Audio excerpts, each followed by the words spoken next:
Olá pessoal, tudo bem? Hoje nós vamos falar sobre verdades básicas para instruirmos as crianças. Verdades básicas que são importantes na instrução dos nossos filhos, pré-adolescentes, adolescentes, jovens. Quais são essas verdades fundamentais, essas verdades básicas que eu e você precisamos ensinar para os nossos filhos? E eu gostaria de começar com Provérbios 16, 23. A Bíblia Sagrada diz: o coração do sábio instrui a sua boca e acrescenta doutrina aos seus lábios. Que a sua boca seja uma fonte de bênção, que a sua boca seja uma fonte de doutrina, de ensinamentos valiosos, de verdades fundamentais que vão consolidar e estabelecer um fundamento de vida para seus filhos e para as futuras gerações. Então nós vamos aprender aqui, querido, para se ajudar a criança a obedecer através da admoestação, da exortação, da fala instrutora. O que é necessário? Primeiro nós precisamos entender que a finalidade da admoestação ou a exortação, o puxão de orelha em amor, não é ser um prelúdio à punição, algo prévio, anterior à punição, mas sim é um passo final da instrução, para determinar se ela foi suficientemente clara ou se a desobediência foi intencional por parte da criança. Você precisa discernir isso. Se aquilo que o meu filho fez, o aluno, sei lá, aquela pessoa que eu estou instruindo, fez de maneira intencional, uma rebeldia, uma desobediência intencional, ou se é algo de criança, algo inocente, algo que realmente todas as crianças fazem e em determinado momento ela não se percebeu e acabou se envolvendo com aquela situação, deixando, por exemplo, um copo cair no chão, e aí você reage de maneira extremamente ríspida, injusta, horrenda com a criança, traumatizando e afetando a sua alma e o seu coração. Não faça isso. Em primeiro lugar, nós queremos ensinar que a criança entende os 3 níveis de disciplina. E nós vamos falar quais são os 3 níveis de disciplina. Mesmo com 2, talvez 3 anos de idade, as crianças podem entender o que você vai, em primeiro lugar, dizer o que elas precisam fazer. Esse é o primeiro nível de disciplina. Se elas desobedecerem, segundo lugar, você discutirá com elas a sua conduta. É o segundo nível de disciplina. Primeiro, você vai dizer o que elas precisam fazer. E em segundo lugar, você discutirá com elas a sua conduta. Se continuarem a desobedecer, que é um terceiro nível de disciplina, aí sim serão punidas, corrigidas, disciplinadas, seja com castigos, tirando coisa que elas gostam, ou alguma situação que elas possam ter entendimento que todo pecado tem consequência, que todo erro e falha vai promover dor e sofrimento e vai tirar as bênçãos recebidas. Então é muito importante, ou disciplinando com a varinha, como ensina a palavra de Deus.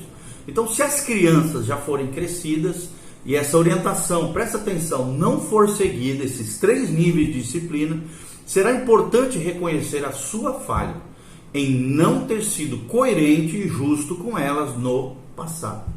Então, se você tem errado com relação a esses 3 níveis de disciplina, primeiro dizer o que elas precisam fazer, segundo discutir com elas a sua conduta, e no terceiro nível, aí, se elas não realmente obedecerem, de maneira intencional desobedecerem, no terceiro momento serão punidas.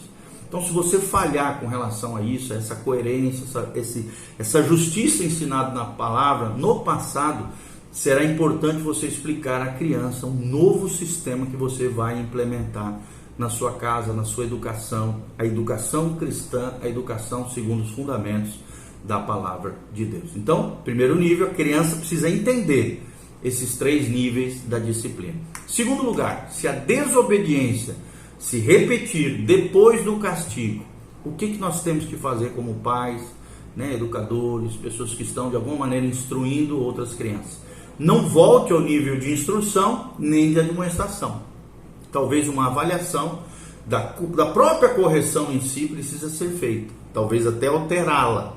Às vezes a varinha da disciplina ali não está causando efeito. Então, vai lá e tira algo que a criança quer, um videogame, o joguinho, o programinha que ela gosta de assistir, alguma coisa, ou de sair na casa do amiguinho. Então, né, nós precisamos reavaliar o método de correção quando, após a punição, a correção, a desobediência continua se repetindo após o castigo, né? Então, será necessário, caso ele volte a fazer, obviamente, já não instrua mais, nem admoeste, pelo contrário, puna novamente numa nova metodologia de correção e de punição. Terceiro lugar, além da criança entender os 3 níveis de disciplina, além de se a desobediência repetir depois do castigo e eu vou ter que mudar o método de correção, talvez, para ver se torna mais eficaz. Em terceiro lugar, a coerência motivará a criança a obedecer quando admoestada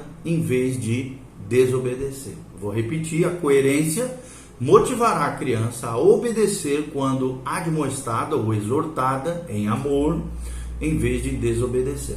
Ou seja, quando a criança sente que você realmente cumprirá o que diz e a desobediência é tratada de acordo com as bases acima descritas, é agradável ver como frequentemente a criança se torna modificada, né? Motivada a modificar as suas atitudes e a sua conduta. Você vai ver que realmente funciona, né? A correção do ponto de vista de Deus, a correção bíblica funciona na criação dos nossos filhos. Em quarto lugar, apele para a consciência, porque apelando para a consciência dele, da criança, do jovem, do adolescente, isso o ajudará a avaliar se a desobediência foi intencional ou apenas uma falta de comunicação adequada por parte dos pais.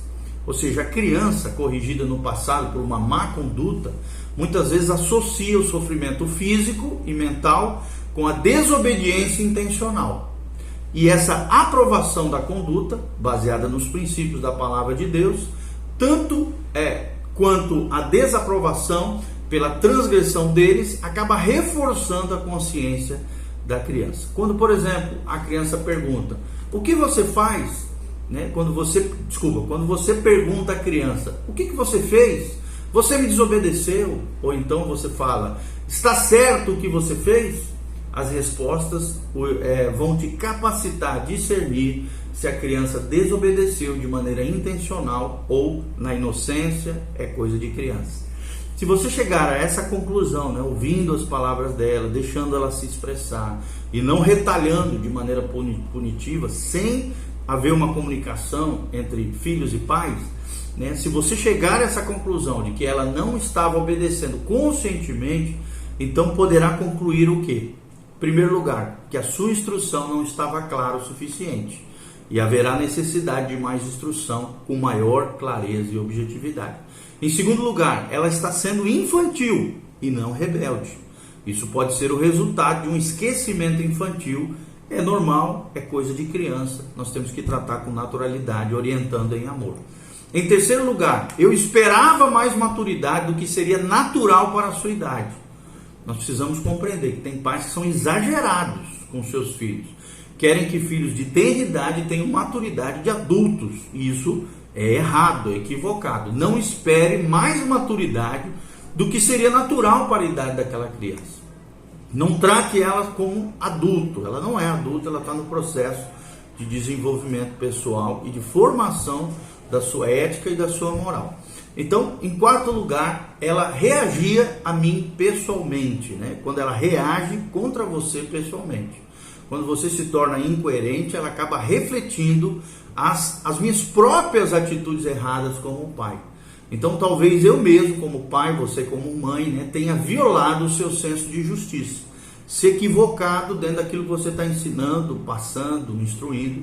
Então, é necessário corrigir a sua conduta como pai, como mãe, pedir perdão para o seu filho e depois repetir uma instrução correta do ponto de vista de Deus. Não tenha vergonha, papai e mamãe, de pedir perdão quando vocês errarem. Quando você se quebranta, Deus te exalta. Quem se humilha, Deus exalta. Deus resiste ao soberbo, diz a palavra de Deus, mas exalta os humildes. Então não tenha vergonha de reconhecer suas falhas, seus erros, até porque o seu filho vai aprender a pedir perdão e se quebrantar, se humilhar diante de um erro, de uma falha, com você, papai e mamãe. Então, se for necessário, peça perdão à criança e depois repita a instrução de maneira clara, objetiva e de fácil compreensão na medida da idade que a criança tem, tá bom? Então que Deus te ajude nessa tarefa tão grande que é instruir os seus filhos, admoestar as suas crianças com essas verdades básicas que nós ensinamos, os 3 níveis de disciplina. Lembre-se de tudo isso. Em primeiro lugar, no primeiro nível de disciplina, dizer o que elas precisam fazer. Em segundo lugar, você vai discutir com elas a sua conduta, se continuarem a desobedecer. E num terceiro momento, se continuarem, errando, falhando, aí sim serem punidas, corrigidas, dentro da direção que Deus trouxer para o seu coração, que seja mais efetiva, mais eficaz com cada filho. Cada filho é diferente, cada filho reage de maneira diferente. Então, nada melhor do que você, papai, mamãe, educador, pessoa que de alguma maneira está instruindo alguém, vovô, vovó, descubra qual é o melhor método de disciplina e correção na vida do seu filho e da sua criança, tá bom? Coloque essas verdades básicas no seu coração, no seu dia a dia, na criação dos seus filhos, e você vai ver que realmente vai funcionar. Lembre-se que diz, Provérbios 16, 23, o coração do sábio instrui a sua boca e acrescenta a doutrina aos seus lábios. Que as verdades fundamentais do reino de Deus estejam nos seus lábios, no seu coração e no tipo de instrução que você dá para os seus filhos. Que eles aprendam as verdades de Deus, as doutrinas do reino de Deus, os ensinamentos do Senhor. Por isso é necessário você conhecer a Bíblia, buscar o Senhor, buscar a palavra de Deus, para que você possa instruir de maneira equilibrada, abençoada e abençoadora o seu filho de maneira eficaz. Que Deus abençoe você, que a graça e a paz de Jesus venha sobre a sua vida. Faça seus comentários, dê um joinha no um like aí no nosso vídeo, compartilhe com outras pessoas. Amém e amém.